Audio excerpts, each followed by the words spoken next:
we're doing today. First of all, I sent you an email, as I often do. It should be right near the top of your inbox.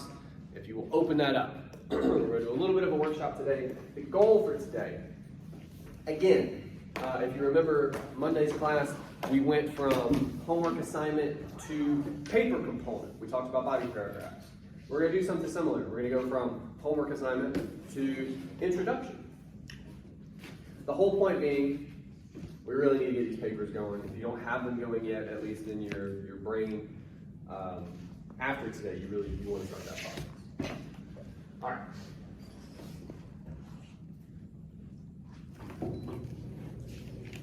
And I will have it up here, but it doesn't quite fit. I mean, I'll try to scroll, but again, I would recommend you have it up on your own screen.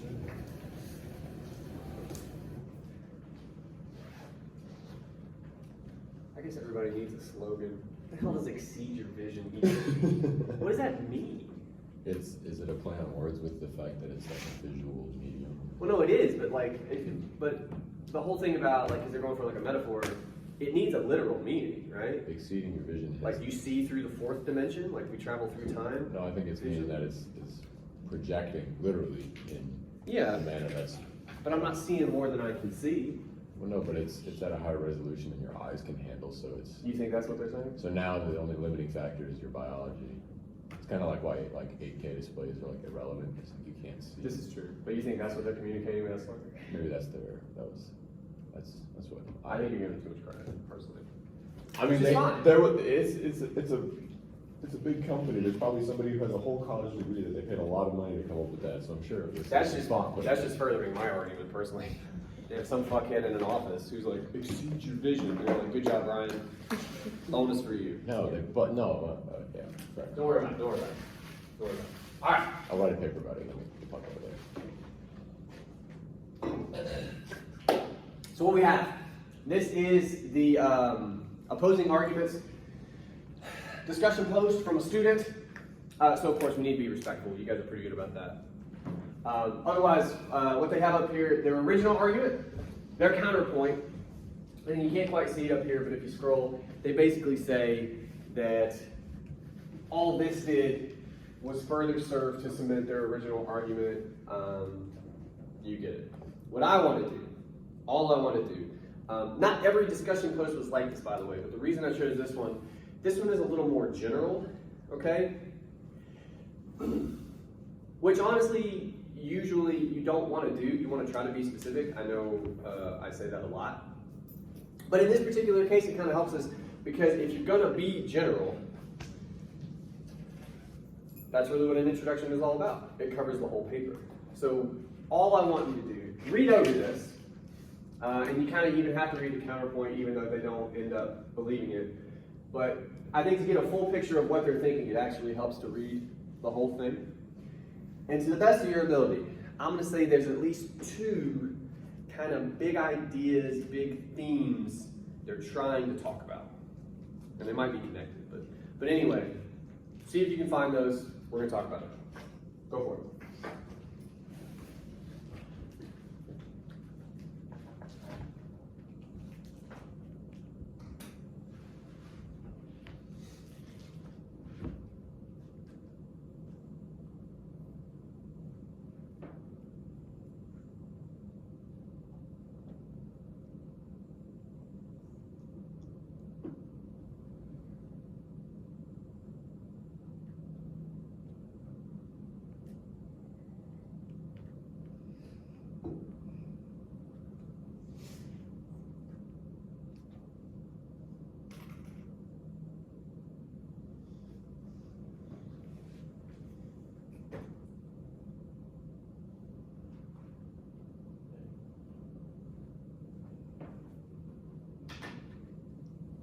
Do you mind any more time? Okay. Before we get into whatever may or may not be happening, I want to make a quick point. I fully understand why they say what they say down here. But I also want to draw your attention to issues when we can spot them. This is what I describe as narrating your process. And this is one of those traps you guys will fall into sometimes. You can notice the discrepancy between how they talk about Oliver and then how they talk about him again. and how none of that appears in this last bit? This is narrating your process. This is them saying what they should do rather than actually doing it. Do you understand the difference there? You all do this sometimes. So rather than telling me why the counterpoint doesn't really work, right? They just say, it doesn't work and it will help reinforce. And it's like, well then how? How does it reinforce? You always have to explain your thoughts rather than tell me what your thoughts might be in the future is the goal. That's the sidebar. Mainly what I'm interested in, I'm hoping you guys can help me here. What are they interested in? Obviously we're talking about John Oliver. We'll try to talk about Rogan next time. I like to pay equal time to the texts. It's like the swearing. Well, to get really specific, but say general for just a moment. We're gonna need that in a minute. Like But generally, yeah, what's up? delivery of commentary through comedy. Yeah. So the tone, right? You can for sure describe the show as having a comedic tone. And I think we all get that. Whether you find it funny or not, for sure they're trying to add a bit of levity to the discussion. Okay. And their original argument is what about that tone? They think it works well, why? It breaks up maybe some of the monotony. Or, sorry, That's fine, yeah. I guess what they say specifically is that, You don't have to quote them. well, I don't want to do any of the work for them. Like, it breaks up some of the momentum, which makes sense. Like, instead of it just being like long and dry, them being super clinical about what they're talking about. Yeah, it's like the way I like breaking up the monotony, but it's like little breaks, little moments. Yeah. I'm going to use your original language.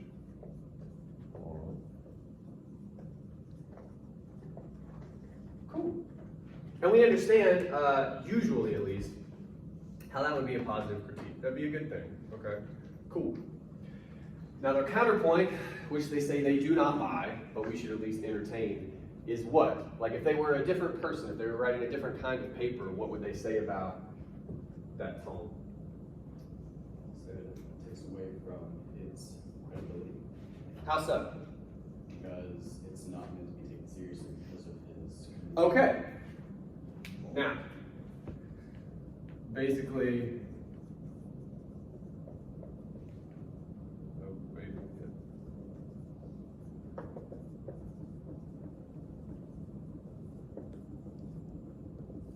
and that's kind of the line that you have to decide which side you're on, right? Here's the most important question, and here's what they kind of miss an opportunity to do because they narrate their process at the bottom rather than sort of dive into how it might work. Is it fair, and we started this unit talking about this, is it fair to the text to talk about it in these terms? To say that another way, is it meant to be, because now we're thinking about the goal, okay, is it meant to be a professional show? No. I don't think so. Why not? I mean, like, it's its own niche of, like, Mhm. professional, but I think... Well, there's a whole genre. Yeah. There's a bunch of shows like it. Yeah, but Yeah. generally, like, it's more of... God, I don't know how to... English is hard this morning. Okay. If there's something... It's definitely adhering to the precedent that the show and others in the genre have already kind of said. That Yeah, this isn't a new thing. Right. It's something we're used to, and we talked at the beginning of the unit. Once you kind of realize what it is, there's a whole set of expectations that get laid out in front of you, right? Like, to put it again another way, what this is not, and I think this would be a fairer assessment, if it was like 60 Minutes, or just the news, right? Anything like that. If it was that, this would be totally fair, right? If a news anchor came on 11 a.m. in the morning, interviewing somebody about her cats, whatever they do, and she's like, man, these fucking cats, you would go, her professionalism has been damaged, like, this is a problem, right? It doesn't fit our expectations, it doesn't fit the goal of the show. This is a different show. So what they could have said, and they did not, just below the screen here, is that this is an unfair sort of benchmark for that show. But the helpful bit for us, and for them, ideally,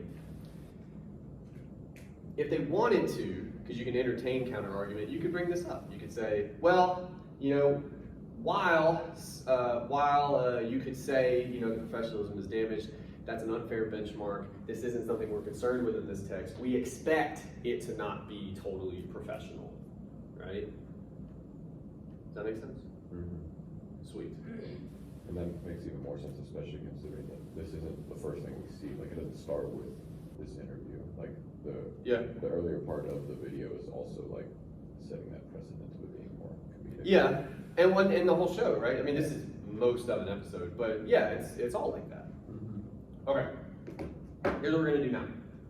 We have like the skeleton, some building blocks, whatever you like, of generally what we're gonna talk about. I'm gonna try to take us to another page. Where am I? There it is. All right. Introductions. I'm hoping this is the right one.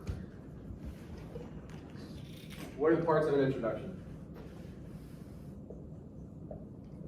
There's 4 of them. A hook, which is optional. What does a hook do? It hooks the reader. You guys know that one. Okay. What else? You intro the text. In this case, how might we do that? Introduce John Oliver. In John Oliver's Last Week Tonight, it gets kind of tricky because there's a dude, there's the name of the show, and then there's the name of the episode. It's public shaming. We're going to navigate that here in a second, but some or all of that information needs to appear. What else do we need to do? The roadmap. Oh, never mind. It's okay. Huh? There's one other part to the intro to the text, like 1 to 2 sentences. In an assignment this size, anyway. Good. Oh. Yeah. And again, sometimes you can take it for granted because you do it. Not every student does it every time, so we need to really underscore. Give me a little bit about the text, and honestly, that in this case, that can help you sidestep the issue of all the titles. In John Oliver's Last Week Tonight, you know, in this episode of John Oliver's Last Week Tonight, he discusses public shaming, blah, blah, blah, and like then you're running, right? Cool. Other 2 parts. Roadmap. Roadmap is the next part. This is the part you guys fucking fight me on the most.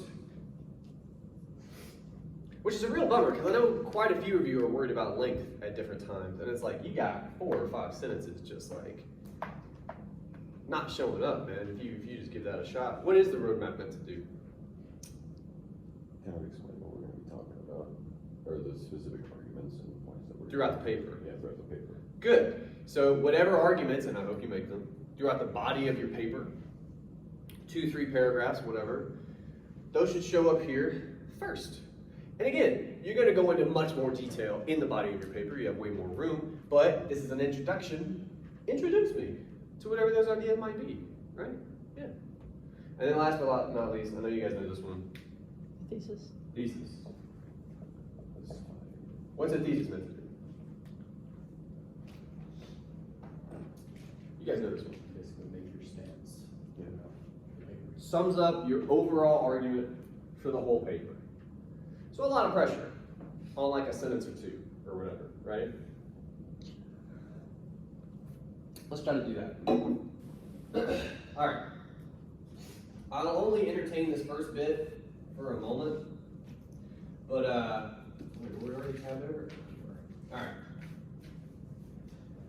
When it comes to a hook, you know, you want it to be interesting, and again, you guys sometimes have like a weird bar for interesting or entertaining.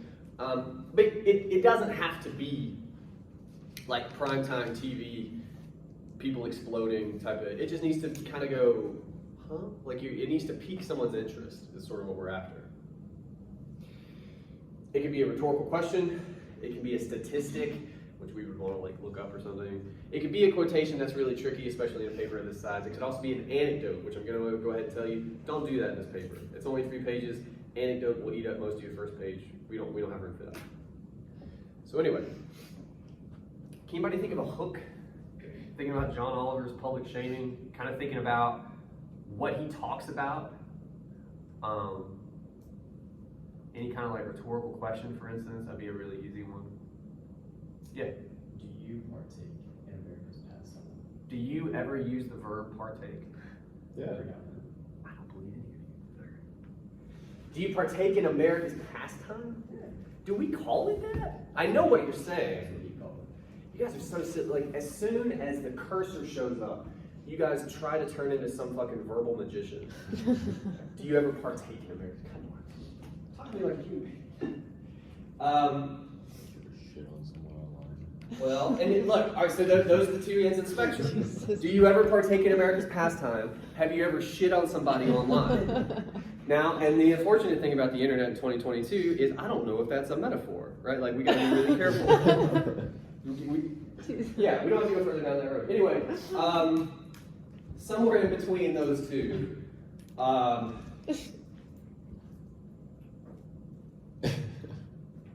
participated, I feel like, is a slightly more human verb, okay? Because look, understand, you can say partake, you can do that shit all day. But when you do that, you set an expectation for me as a reader, and your verbs have to be at that same level throughout the paper. And if you can swing that, cool. Most of you can't, and that's fine too. That's why I'm always saying, talk to me how you talk to me. Use whatever inventory linguistically you have. Don't, because you're gonna sound crazy. You're gonna sound like a sociopath, like a schizophrenic, with all these different registers of verbs, okay? And I berated you for that, I'm sorry. But have you ever participated in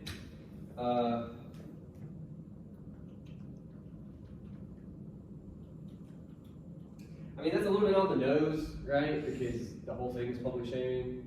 So maybe we need to veer a little closer to your deal. Like, have you ever? An internet pile-on.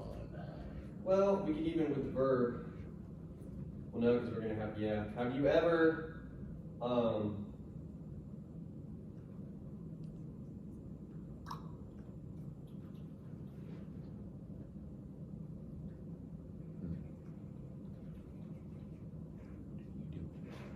I don't know. We're playing around with hooks. I mean, the only other one I can think of is like, did you feel anything as a result of that? Did you enjoy it? This is This is why these are optional. Yeah. All right. Stress. I like that one. Not have you done it, because we for sure all have. Did you like it? That's a question. Good question. Like, if you're honest with yourself in like a dark room, I think a lot of us would say yes. There's at least one time where you're like, oh, fuck that person, that tasted good. Right? Like, all right. Hooks out of the way. Introduce the text. This is pretty easy. How do we do it? introduce like the main person, which in any media could be like John Oliver or Yeah. just whatever author, and then I think it would be better to talk about or like discuss the episode, like name the episode. Instead of, yeah, what? Okay, so Not instead of, but like I don't know. No, play no, around I with it think- some.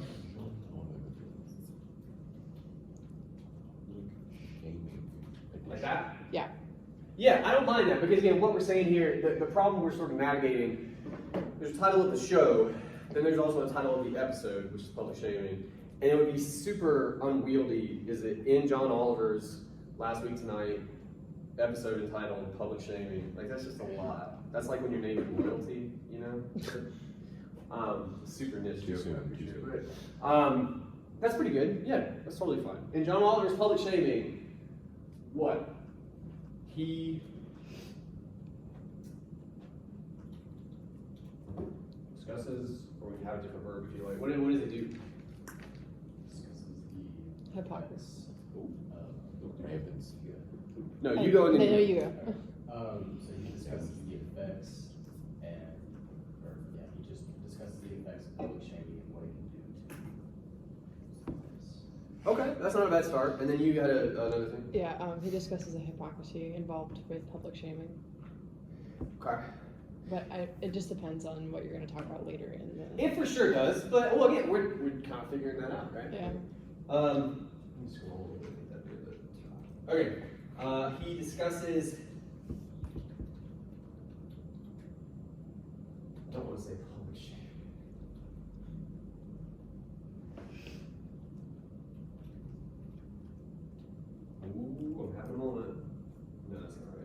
Why? Yeah.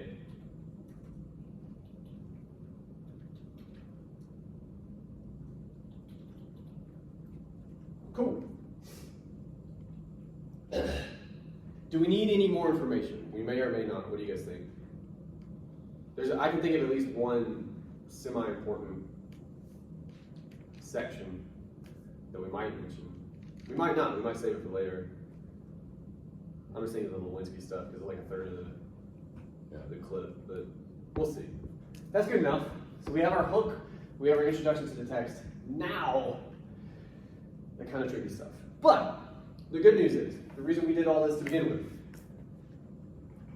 generally, we know what the student wants to talk about. It's the tone of the show. Because it is the tone of the entire show. What you could not do is write a body paragraph or a discussion post on the whole show. That's not the best idea. But a whole paper, you could do that, for sure.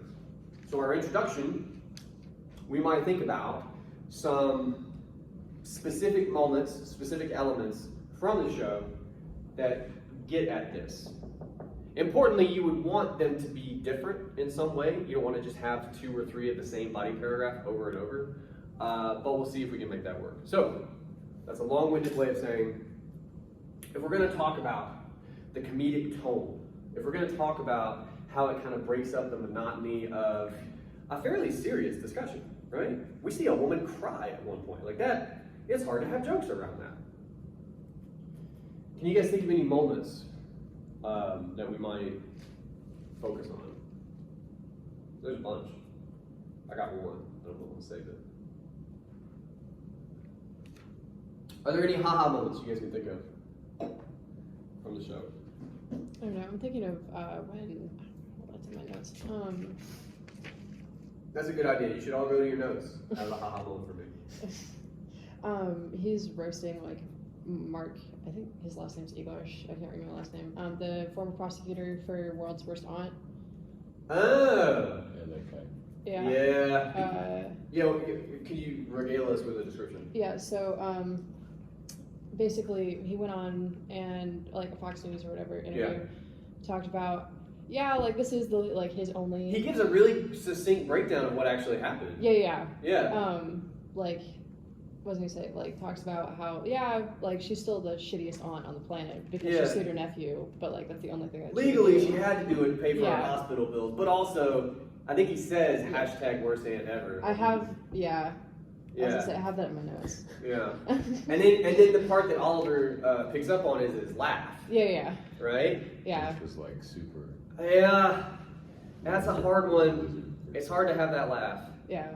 And he calls him a human pop collar, Yes. which is Sounds funnier when you say it now. that's a very specific insult. Yes. Okay. It was gorgeous. So of all of that, and again, I don't even know if we can get into all of that in a body paragraph. I mean, Yeah. maybe, but in an introduction to a paper that doesn't exist, what about that might we dig into? Try to focus on. Like, let's talk it out for a minute. So his point is, I'm gonna lead you guys a little bit. Even in the moments when they give you the real story, because part of his point there is that they're burying this woman. They're not really telling you what went on. For just a minute, dude actually does it. He gives you the real, like, probably the thing everyone should have mentioned at some point. She's trying to pay her fucking bills, you know. So really the issue isn't her, it's the screwed up system that we have, right? Like, he did that and then he gave us the bullshit story anyway, right? What do you think Oliver's trying to do by making a joke out of that? I guess is my question. What's his goal in insulting that guy?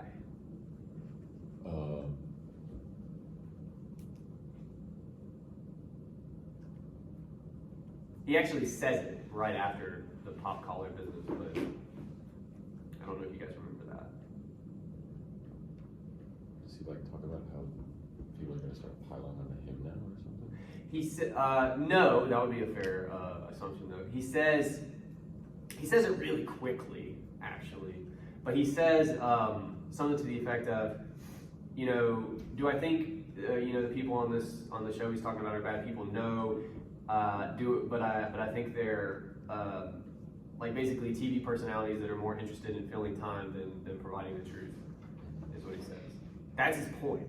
Yeah. But he does it after the fact. So what I'm saying is he's trying to, and this would be maybe where our critique would enter in, he's trying to communicate that first through making fun of the guy. Ultimately, our question would be, do we feel like he does that? Is he successful in that? By making the joke. What do you guys think? And again, we could simplify. That's what I try to do at first. When he insults this guy, when he makes him into the butt of a joke, what do you think that does? What's he communicating?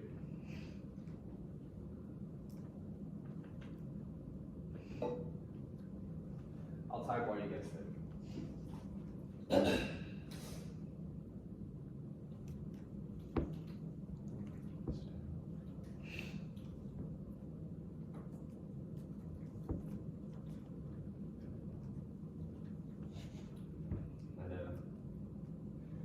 At one point, Oliver insults, I'm going to call him a news personality because he's not an anchor, Shit show. for misrepresenting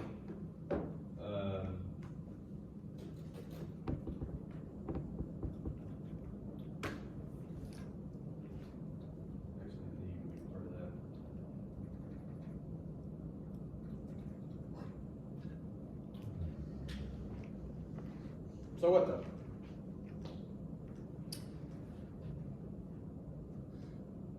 We'll have a fun discussion. When he calls him a human pop collar, he means that as an insult. I'm always a little bit worried because I don't know if people still do that. I don't want like a person in class, unless be a dude, it would usually be a dude. I don't want somebody in class to be like, I popped my collar? What the fuck? But I don't see anybody like that in here, so I guess we're safe. Doesn't this have color? No. But what is that insult? What does that even mean? A human pop collar? I have literally no idea. No? I mean, like, I can make a guess. Does it mean he's like It's kind of douchey. douchey? Douchey. Okay, that's a good start. How so? Or in what way? What's a collared shirt? We'll start there. I don't even wear them. This is short lived. I know that. You said what? Who wears it? Who wears it? What does it communicate? The whole point of this class is rhetorical analysis, so everything communicates something. A collared shirt communicates something. More professional enough. Yeah, more formal, more professional. What did you say back then? Preppiness. There's also, and again, context matters, and in this case, a pop collar is a particular mode of a collar. We have other pejorative language like preppies. Why is that a pejorative? Do you guys even know what that means? No. It's an insult. No. Usually when someone says preppy, they mean it as an insult. Why? Because the people that you're going to call preppy are history being not the greatest people ever. Okay. Well, we already had douchey, so I think we're kind of bridging that gap. How so? Look, all right, if preppy helps you more, what does that communicate? The person has what? Okay, bread. What? Bread. Money. We're talking about money. Yeah, the dude's a lawyer. He's probably got money, you know? But we're saying it again in a negative way. What's the negative way we're spinning having this money, having this perspective? What makes a guy like that a douchebag in Oliver's book? The fact that he's like trying to deliver this factual information to like kind of back up this person the worst time ever, but then they just completely go back on it by still calling. Yeah, well, I mean, to be specific to this moment for sure. But again, we're trying to understand the insult first. So generally, because it applies here, generally, what's he saying about, he's using sort of associated behavior we have with language like that. pop collar, preppy, all those pejoratives. What's he kind of trying to get at about people that you would insult like that? If you have a pop collar, if you have money, You think that you're above the average person. so you're kind of disconnected. Yeah. Cause he, Money can do that. It can. And to be really specific for a moment, and it does. I don't know if you guys know that this is a thing by the sound of it. Do you know what is a pop collar? Does anybody know? Kind of flare it out. You unfold it. When would a person do that? When they're doing what? when they're taking their tie off. Yeah. And they're peacocking. In a way, yeah. Look, you go from formal to informal. It's party now. That's what that is. But we understand on some level that's kind of ridiculous, right? You haven't removed this marker of your sort of financial whatever, right? Like you just go, I'm good. So the point is, to the insult originally, this guy isn't as sort of. I mean, I hate to use the same verb, but like connected in the way that he thinks he might be. He doesn't represent the people like maybe we would want him to, right? It's kind of what we're getting at, I think. So the question is, do we gotta critique this? What do you guys think? How good of a job does that do? Because you could negatively critique it. You could say, I'm not sure if that really makes his point very well. I don't know if that works. I'm just curious. What do you guys think? I'm gonna try to describe whatever the hell we just said while you do that.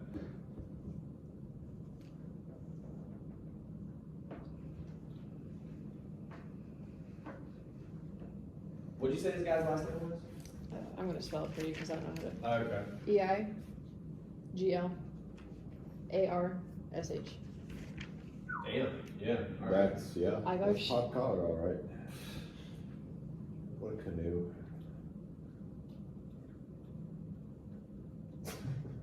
I also don't want to actually quote that if I can help it.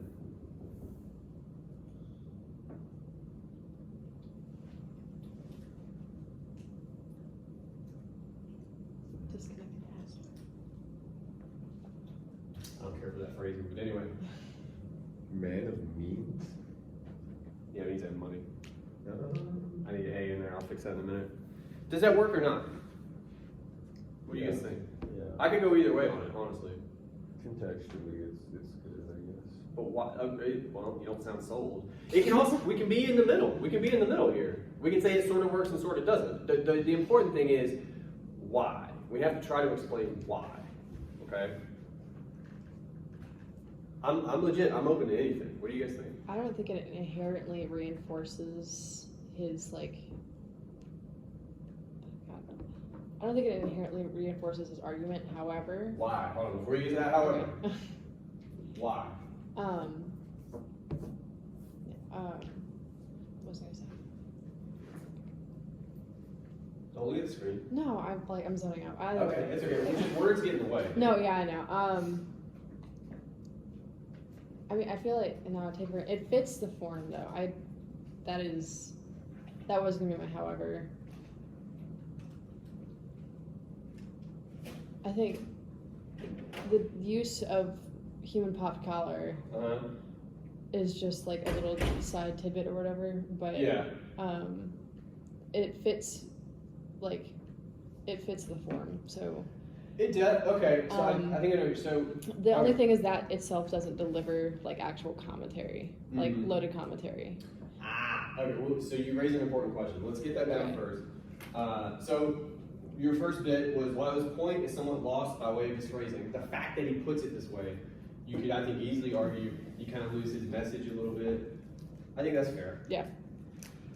On the other hand, I'm gonna get real fancy for you guys.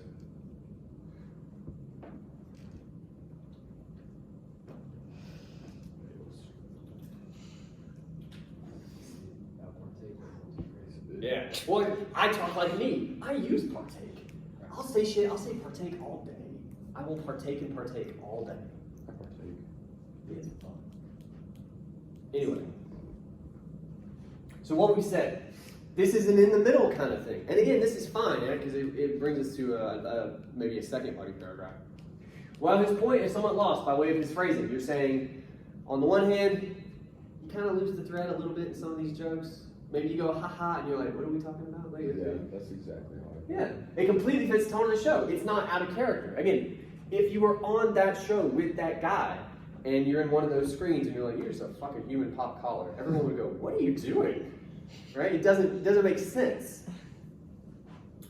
Serving as a momentary respite from the maelstrom of commentary. This is a very fancy way of making your point about breaks in monotony.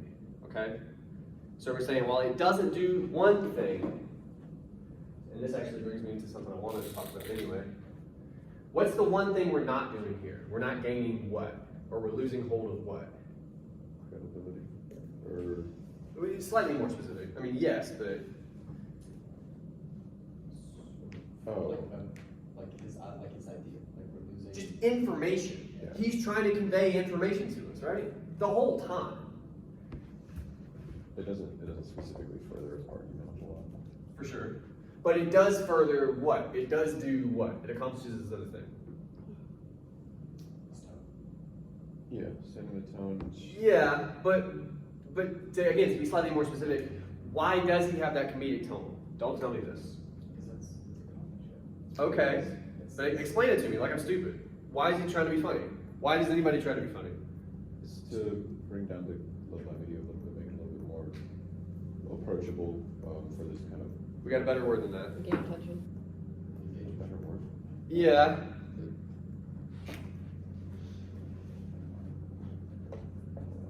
Ah. That one. Entertain. That's what he's trying to do. He wants to inform. That's the whole premise of the show. It's like always a big story, like this one, 20 or 30 minutes, but also entertain. Again, the news is informational. An encyclopedia is informational. Good luck getting anybody to sit down with an encyclopedia for half an hour. It's not very entertaining, right? So he's trying to do both. And what we're going to sort of do by the end of the introduction when it comes to a thesis is decide how good a job he does kind of balancing that. Because I think that's really what it is. Sometimes he can veer maybe in one way or the other, but at least at the top we're saying, that's kind of okay. Maybe in this one moment, if he makes a joke that kind of loses the message, maybe it's all right. It's not a big deal. All right. Now the next thing we got to do, that would be like a body paragraph. I think we need at least a plan on 3 in a paper of this length, okay? So we got the thing about the human pop collar. Can we think of another moment where we try to inform? I mean, it might serve as a good balance here. We're saying we lose the message here. Is there another time you can think of where we don't lose the message, for instance? Or, I mean, an easier question might be, can you just think of another like joke kind of moment? Yeah. There was a joke during the interview whenever Lucy was explaining how badly it got that she thought about changing her name. Yeah. And then Oliver goes to say like, oh, well, I want to change my name. And then Oh my god. I know, it sounds like we want to talk about that. Okay. Well, let's start with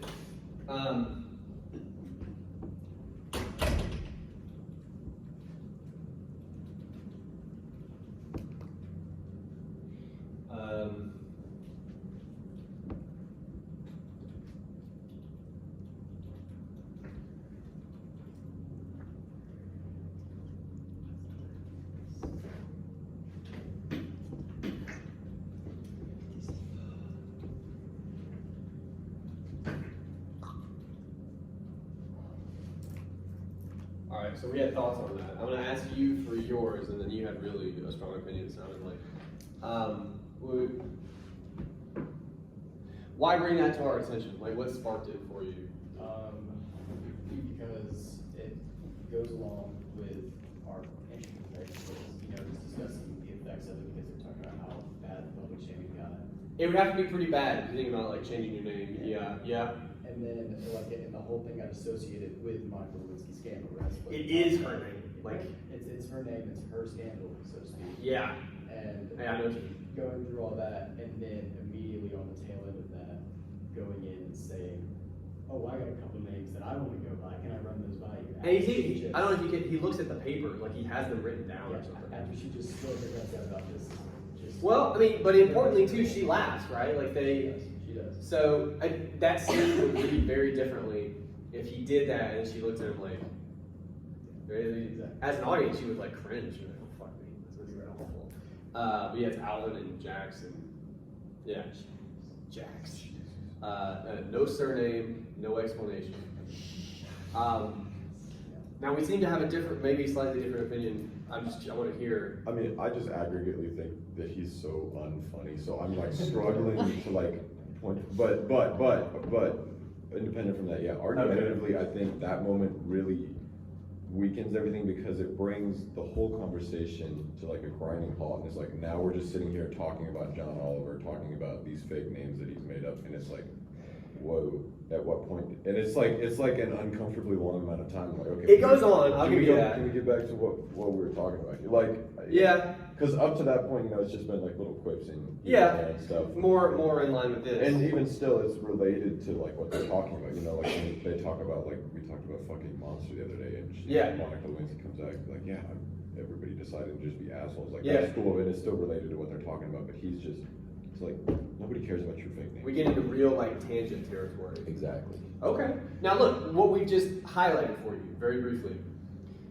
Most of the time, because I don't want to say every time, but like 97% of the time, if you have a real argument kind of brewing, you could go in a couple different directions. That tells you that whatever you're arguing requires explanation, requires you to prove it, okay?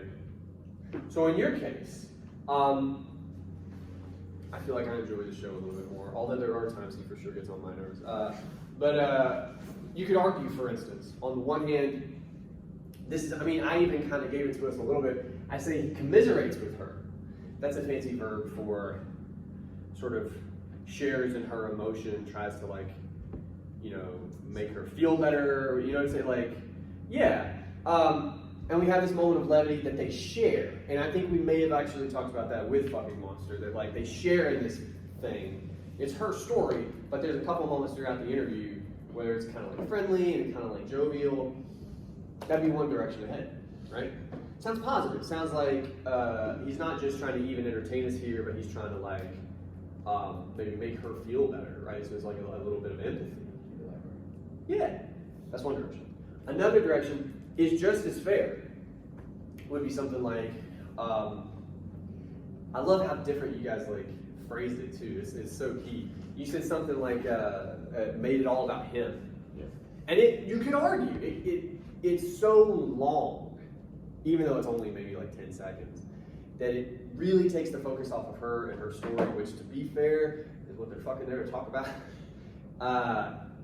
And he has two of them. It's like, man, we would have been fine with one. It kind of drags, I think he said at one point, or something like that. Yeah. We're gonna go negative. I like that. We're gonna go negative for a second.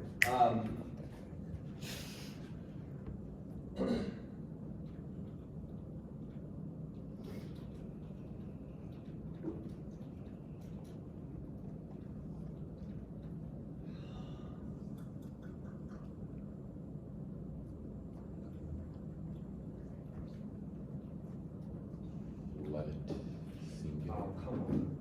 How does Google not fix that one? That might be a word. They didn't even put a little red squiggle in it. It's got to be a word. All right, so we gotta try to say it here. It's not, because what we're doing, by the way, because those two arguments are counterposed, right? You kind of have the nice, like, hey, this is working. You kind of have the, like, fuck this guy argument. We are, in making yours, beginning to take on yours. You see what I'm saying?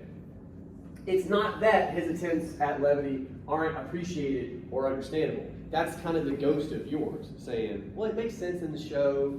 And again, I kind of maybe piled onto yours a little bit. Like, I think he's trying to maybe help her out, for a second. It's not that that's not happening. Like, we're allowing for that in your argument. But we're claiming our.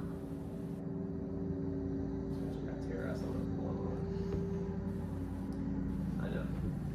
I shouldn't have pointed it out, but I couldn't help it. But we are saying that our argument is like stronger or takes precedent. And all that is to say, I'm going to need you to kind of make it one more time here, if you don't mind. But you got some runway. So it's not that his attempts at levity are unappreciated or understandable. Merely that what? Like?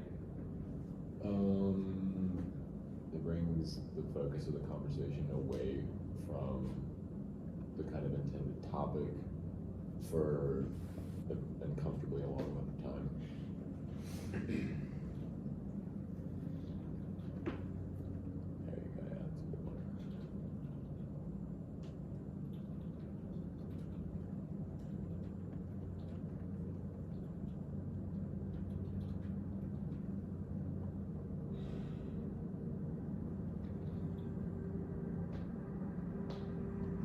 Good enough. All right. So what we basically said here, we said in the first body paragraph that we're kind of, thinking might exist,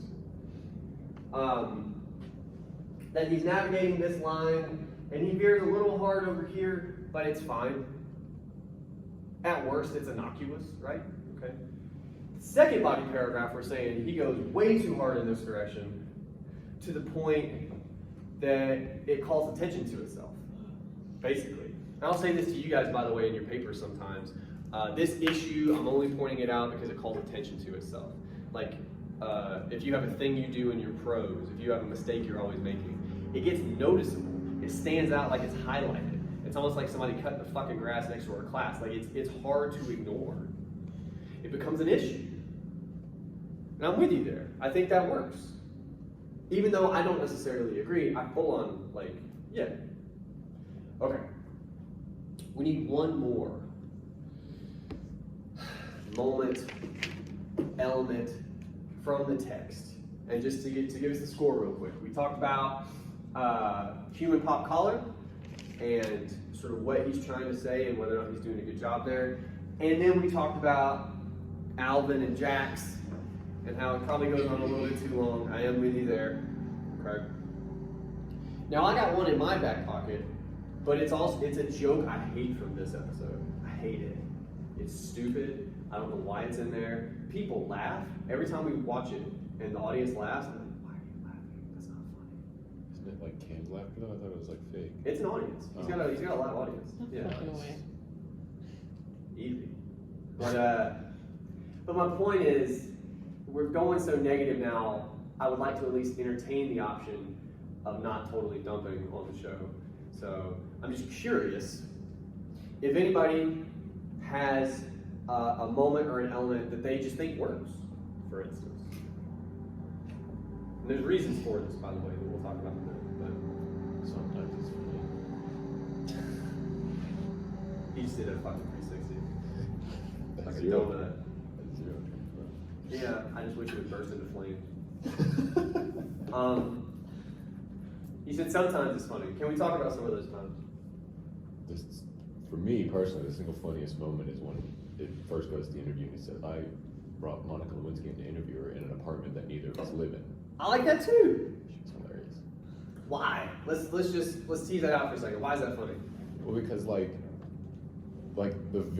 visually what you're looking at is like Yeah. a very recognizable image for an interview. It's like, okay, Yeah. they're in like a nice apartment, like it's like some high rise or whatever. There's a window, like everything's clean. They're both Yeah. dressed nice, but he's pointing out that It's all fake. yeah, it's all fake. Like nobody, neither of them live there, and It's essentially a set. yeah, and you would never think that unless somebody pointed out. You're like, oh, they're just on this place, but like this is supposed to be like somebody's home supposedly, but neither of them, definitely neither of them. Given everything we said about it, I kind of wonder, and it's weird to think we live in a world like this, that it's just an apartment that gets rented out for people to shoot interviews and stuff in. Yeah, There's places like that. dude probably makes a lot of money doing that. Huh? Dude might make a lot of money doing that. No, yeah, but you would hope so, given whatever that probably costs. But again, All right, so we're gonna talk about that a bit. How do we start this? It's so hard for me to think of that guy tearing ass around. The only time he's funny, no. I'm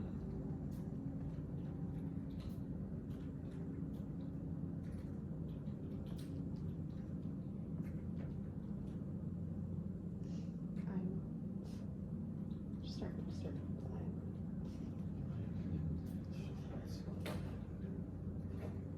The only. All right, now we're gonna be really nice. We're gonna say he's an expert. What did I mess up? No, I was just. Oh, okay. I thought you were We're leaving. just cutting up. To introduce it the way that we are here, okay? We're gonna get to the apartment, like some element of that, but I've actually, the way I've built it, I've sort of forced us to talk about why it works first, okay? So again, bear in mind, we said the whole point of this show is to inform while entertaining.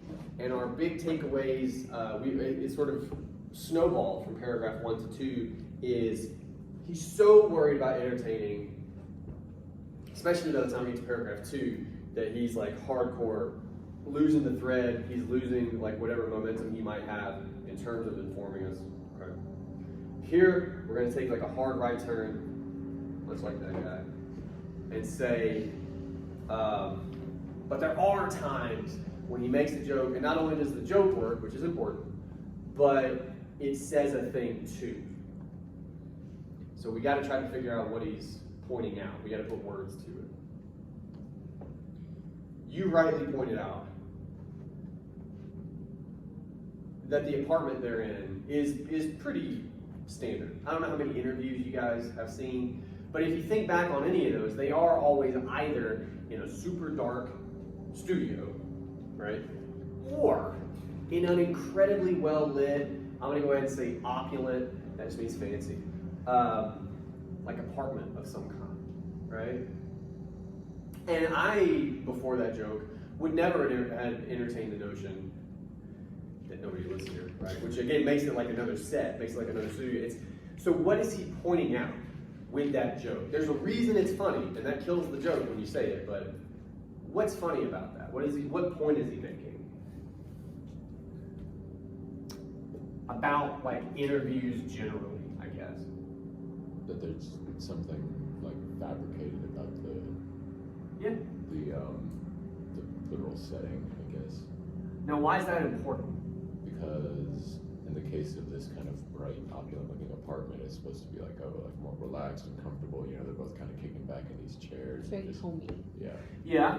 Well, and again, generally first, interviews. You know, sometimes they're combative. But it's still almost always one person talking to one other person. And the whole reason you watch an interview is to like learn something about the person being interviewed, right? Like, so it should be, we assume a level of honesty, right? Even if you come away from an interview just thinking, that guy's a fucking liar. Like, at least they're honest about their lies. You see what I'm saying? But it weirdly, here's what I'll ask. In pointing out the kind of hypocrisy, and I'm using language from earlier in the paragraph, inherent to the interview process, like doesn't that kind of damage all interviews when you kind of realize that like at the heart of all of them, they're kind of fake, they're kind of fabricated? It's a really good description you gave. Does it change that at all for his interview, the fact that he announces that, you think? Maybe in a way by specifically making you aware of it. Yeah. It like can kind of not make as much like the same argument that we just made about interviews. Like it's more difficult to point out here because he also like actively he's kind of pointing out like the counterpoint almost. It's like, Well, yes, but so the fact that he, I help you guys out a little bit. The fact that he announces it doesn't just announce it to us; it shows us that he's aware, right, of that weird hypocrisy. Does that change the way you read this interview even a little bit? Does that help him at all?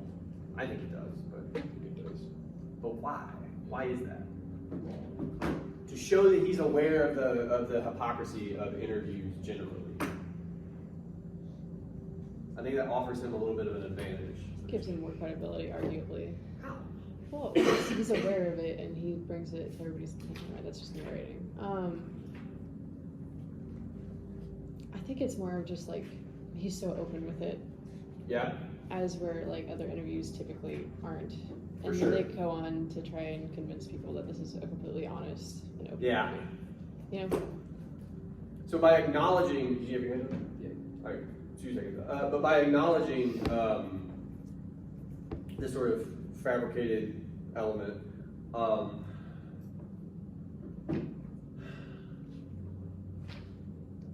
I'm losing it too. You go, and then we'll try some. So he provided like a sense of transparency, so that, Ah! so then he can kind of make it go however he wants, essentially, it's not gonna have to go,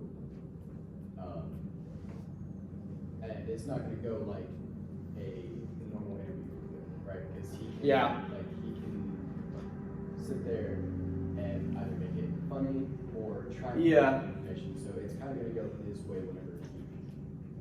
Oh, that's Say very that interesting. line of, this isn't gonna be this regular interview, right? Because now he can make it whatever he wants to. Am I making sense? No, that's just a little bit of a point I hadn't considered, so that's always interesting to me. So you're saying, I thought we were headed down one direction, and you took like a slightly different path.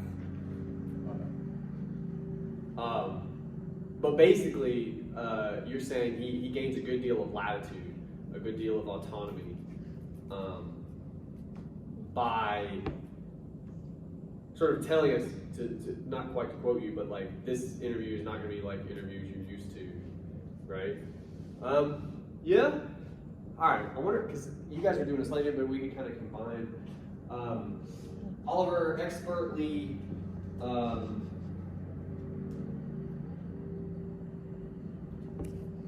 And I don't want to say hypocrisy because we've already said that. I guess I'll just keep using fabricated.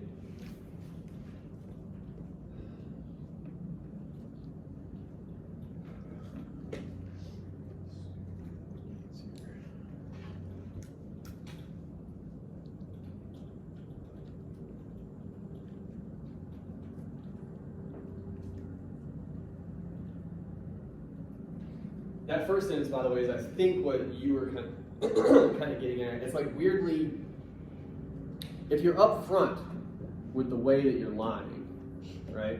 I mean, if you're upfront about it, we're more inclined to believe you after the fact because you've been so honest about the lie, right? It's Yeah. like literally taking fuel away from any kind of dissenters. 'Cause Yeah. They could say like, oh, well, you're just in this dumb, lame apartment said that like nobody lives in. It's like, okay, well, I already said that, so I don't Yeah. know how are you gonna. Yeah.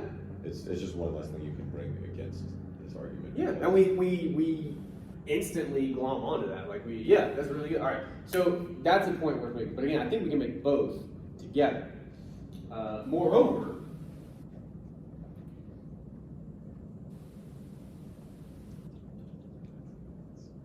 is atypical.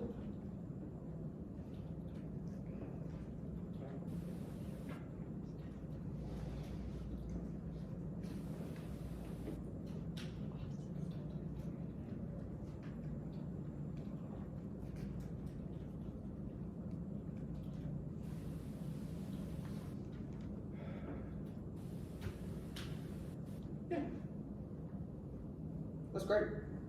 I read that as Ruslet for a second. Oh, rule set is a really redundant word because it just means rules, like set of rules. I almost didn't type it because I get really anxious about language. Anyway, yeah, because there's nothing. I don't think you guys could relate to that. So, all right.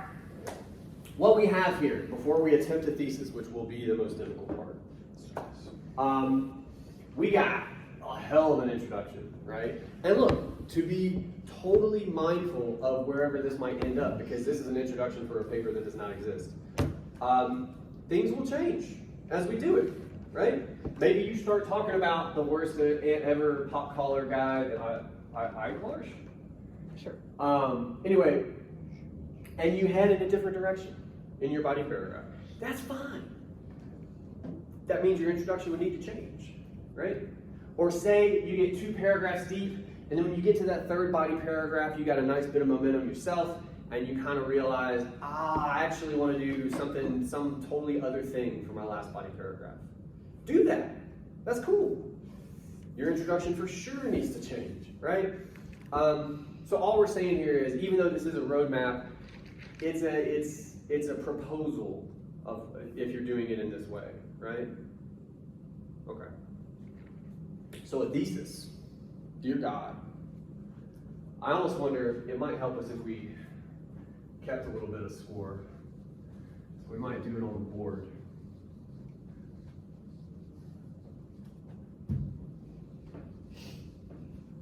Does that stick? All right. Here's what I want to try. We do this sometimes in different ways, but I'm going to be more overt about it now. There's a thing I've used for many, many years called reverse outlining. I assume I didn't make it up. I know I didn't discover it, but it is a thing I just happened to discover in my own sort of collegiate life, okay? I was a student for 9 years in college, which is a really long time. And by the end of that, well, not even like halfway through, if you get really far in an English degree, which none of you will, because that's the world we live in, you'll end up writing like 20, 30-page papers. Like, it's bananas. The reason I tell you that is, you get to about page 10, page 12, you no longer have any idea what the fuck you're talking about. You don't. And so reverse outlining is really helpful. I think it can help you guys even with like a 2 or 3 page paper, you know? Sometimes, if you just take out the parts, and this is what we do with all of our workshops, when we look at a body paragraph, I'm like, yeah, but take out the parts specifically. We're gonna do that here. And all I'm interested in, the hook is fine, the introduction to the text is fine, we're interested in the roadmap. We propose sort of 3 body paragraphs, right? What are they? If we could describe each one. I just want to try to get them up on the board for us. Like, what's the first body paragraph? What kind of point are we making?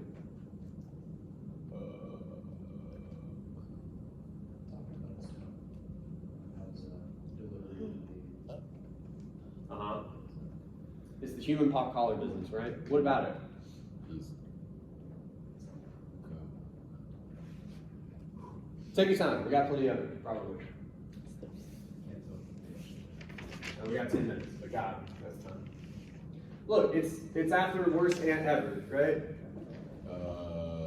he's kind of funny when he makes fun of the pop collar man because he's pointing out his douchiness. Yeah. But Uh-huh. fits the tone of the show. Yeah, it's that sentence, right? Yeah. So if you have to, read that sentence and then don't look at it anymore, because again, words will distract you. What are we saying? We're saying sometimes he does one thing, but also it's not so bad. What are we talking about? Doesn't strengthen his argument, but it still is good for the form.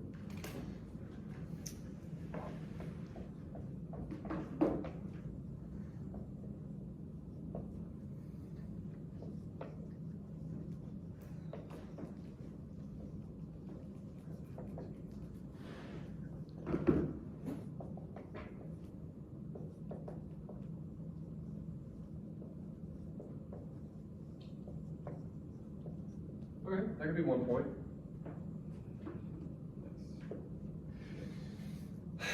Second point, something to do with Lewinsky, with his fake names, right? What was I'm gonna go ahead and say issue with that. We kind of took issue with that moment. So far out of left field, that distracts from the actual argument. And it's not even just that, it's so long. Yeah. And again, I kind of feel you on that one element especially. It's like, all right, dude, we get it, you're funny, right? Like, it's kind of, It's a bit long-winded.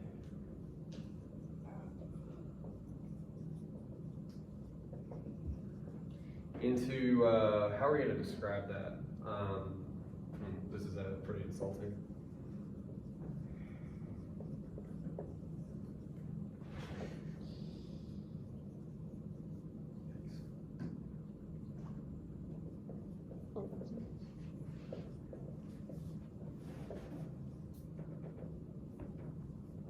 Okay. Yeah, attempts at comedy is pretty like. Yeah. But that is what it is. Jesus. Yeah. Like he's consciously trying to be funny. That's a hard place to be, especially if it's not. Like, my choice for this, by the way, we're not going to use it, is the horse joke where he's talking about horse wine. Huh? It's really bad. You don't even remember it. It's really bad. It goes on way too long. He talks about the worst aunt, like her wrist being hurt. He's like, she's gonna have to drink horse wine from her. It's really long. Yeah. It's not funny. But anyway, this works fine too. With the hors d'oeuvres. Yeah. And I'm like, dude, shut up. Move on. Oh, It's terrible. yeah, okay. Yeah. And I like this show. But anyway, all right, so we're heading down that particular path, but then for the sake of a stab at objectivity, I wanted us to have like a nice thing to say. What's the nice thing we say here at the end, basically? His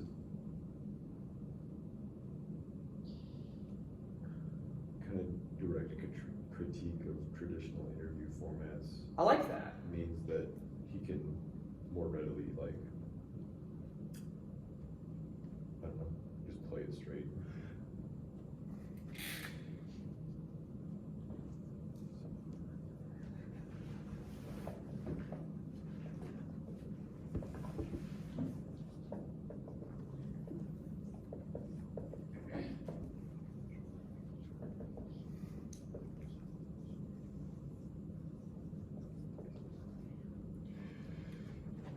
I sort of summed up the direction you're heading in because it's a longer point, but it's a valuable critique. It's not just a critique. It's an interesting and something that honestly I had never thought about before I saw this, and I was like, oh yeah. It shows that he's thoughtful. Shows that they've put time and effort into this whole thing. There's value in that, in recognizing that. We talked about that on like the very first day even. For the very first time we talked about this, like that the ways that they're conveying that they put thought into this. Yeah, well, he even says it overtly at one point. Yeah, Yeah. there's for sure value in that. Okay. So we have 5 minutes left. I think we could very easily sort of sum these up. And by the way, what we're kind of driving toward is an although thesis statement. Is anybody familiar with this brand of thesis statement? I imagine many of you are. You raise one point, and you're not saying that point's wrong, but you're saying there's more to be said, right? So in this case, we're going to try to sum those up. Although, is there a way to combine those somehow? Although Oliver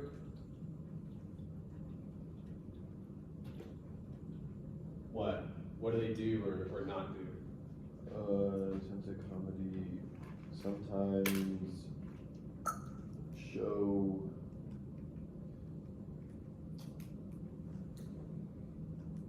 sometimes like detract from the momentum of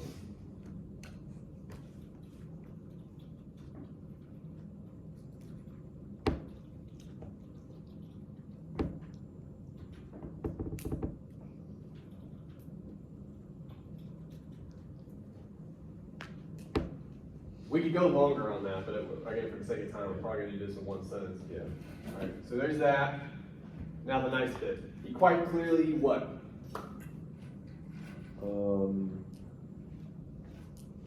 Has put a lot of thought into the format and tone of the show.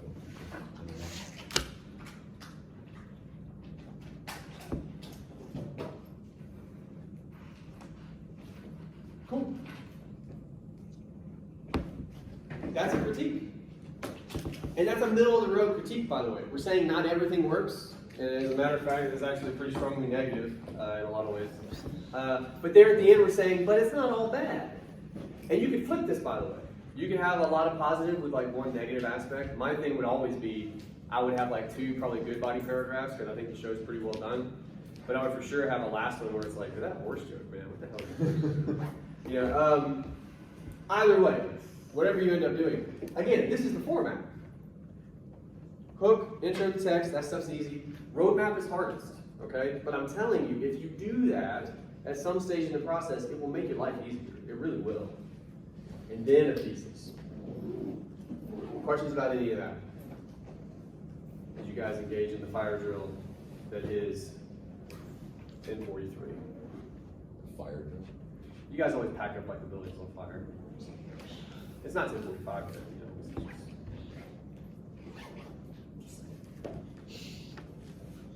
as people still. We live in an interesting world. Yes, ma'am. You do your homework like over one stuff, like one like video, whatever. Can you switch it? Yeah. Yeah, you're never married to, I mean, look, you don't want to do it super late in the process. Yeah. Okay? And this is fine at this stage. Part of the homework is figuring that out. Part of the homework is like, actually, I want to do, yeah, that's fine. That's fine. Any other questions? Can I talk about Joe next time? Yeah, we will. I'm going to make sure to do that. All right, for next time, an introduction and a body paragraph, which are the two things we practiced this week. Hopefully you feel good about that. Also, really important announcement with no time whatsoever. I've graded your papers. I know. When you go on there, there's a rubric. You can access this. It's like a little Tetris looking guide on your screen. You click that. There's a rubric. You can expand it. There's all kind of language there that's helpful. You also have a voice note from me, which I'm not super thrilled about. It's 3 minutes. Apparently, most students prefer it. Anyway, it's 3 minutes of that where I talk to you. Basically, my whole idea is what will get you a better grade on a revision if you choose to revise. By the way, we have revisions for these papers. I'm going to do this fast. This is important. The way I do revision grades, this is different from some teachers. If you turn in a revision, because it's optional, and it's better, I will replace your grade. I don't average them together. I feel like that's nonsense. On average, people tend to do about 5 points better because people don't really revise in a meaningful way most of the time. You can also get the same grade, which is a bummer for everyone involved, but that'll happen. But every semester, I have a couple students who will do 10 points better, sometimes 20 points better if you like really didn't do great the first time around. It can happen, okay? I replace your grade with the new one if it's better. So that's something to think about. It will be due, the revision, on the 5th of October, which is right before fall break. So we got some time on it. Basically what I'm going to say to you, and then we'll let you go, I would worry about this paper first. The last thing you want to do is like really worry about your revision and shit the bed on this paper. Like that's not going to help you. So do this paper first, but then you have some time to do the revision as well. And now, I'll see you next week. This might be a stupid question, but do we have a midterm for this class? No. Yeah. Well, I don't even. I don't know.